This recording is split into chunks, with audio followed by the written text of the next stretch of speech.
ये कहानी एक सच्ची घटना पर आधारित है। इसमें एक लड़की जेसिका की कहानी है जो अपने परिवार के साथ दिल्ली में रहने आई थी। जेसिका का परिवार जिस जगह किराए पर रहने आया था वह एक प्राइवेट स्कूल की इमारत के ऊपर 5वीं मंजिल पर था। ये घर एक 5 मंजिला इमारत में सबसे ऊपरी मंजिल पर था। नीचे की सभी कमरों में कक्षाएं लगती थी क्योंकि यह एक निजी स्कूल था और इसके चौथे मंजिल पर मकान मालिक रहते थे। जेसिका नीचे के ही स्कूल में अपनी बहन के साथ पढ़ने जाया करती थी। उसकी छोटी बहन नर्सरी में थी और बड़ी तीसरी कक्षा में, जिसकी वजह से दोनों साथ जाती थी।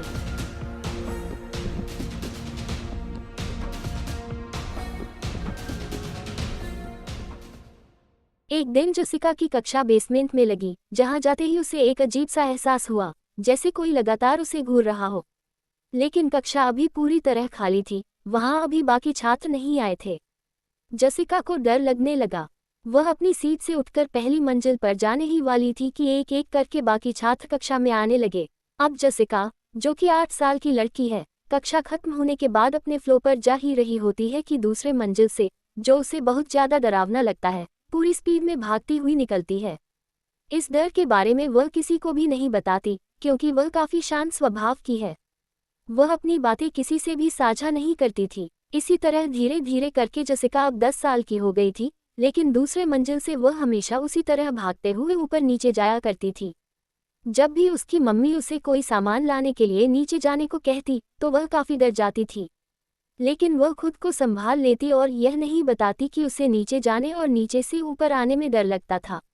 एक बार शाम होते ही जेसिका, उसकी छोटी बहन और मम्मी सभी कमरे के बाहर थोड़ी सी जगह पर बैठकर पापा के ऑफिस से आने का इंतजार कर रहे थे, क्योंकि आज उन्हें ऑफिस से आने में थोड़ी देर हो गई थी। तभी अचानक पूरी बिल्डिंग की लाइट चली गई। इतने में ही पापा भी ऑफिस से आ गए। पापा अभी आकर बैठे ही थे कि जेसिका की छोटी बहन को प्यास लग गई और वह पानी मांगने लगी।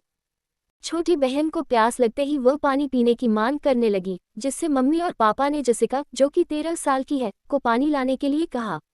जेसिका थोड़ा हिचकिचाए और बोली, मैं नहीं जाऊंगी, अंदर कमरे में लाइट नहीं है। इतने में पापा बोले, कोई बात नहीं, जाओ अंदर, कुछ नहीं होता। जेसिका टालमटोल करने लगी और बार बार मना करने लगी, लेकिन जब पापा ने दोबारा कहा तो वह तैयार हो गई कमरे में जाने के लिए, क्योंकि जेसिका अपने पापा से काफी डरती थी। कमरे में जाने से पहले जेसिका ने कहा, मैं अकेले कमरे में नहीं जाऊंगी, ये भी मेरे साथ चलेगी, तभी जाऊंगी। लेकिन छोटी बहन ने मना कर दिया। थोड़ी देर तक बहस के बाद छोटी बहन ने हामी भरते हुए कहा, ठीक है, मैं चलती हूँ। जेसिका ने अपनी छोटी बहन का हाथ पकड़ा और कमरे की तरफ जाने लगी, लेकिन लाइट अभी भी नहीं आई थी। जेसिका अंधेरे में भी आसानी से सामान ढूंढ लिया करती थी, इसलिए उसने अंधेरे में ही रेफ्रिजरेटर का दरवाजा खोला और पानी की बोतल ढूंढने लगी।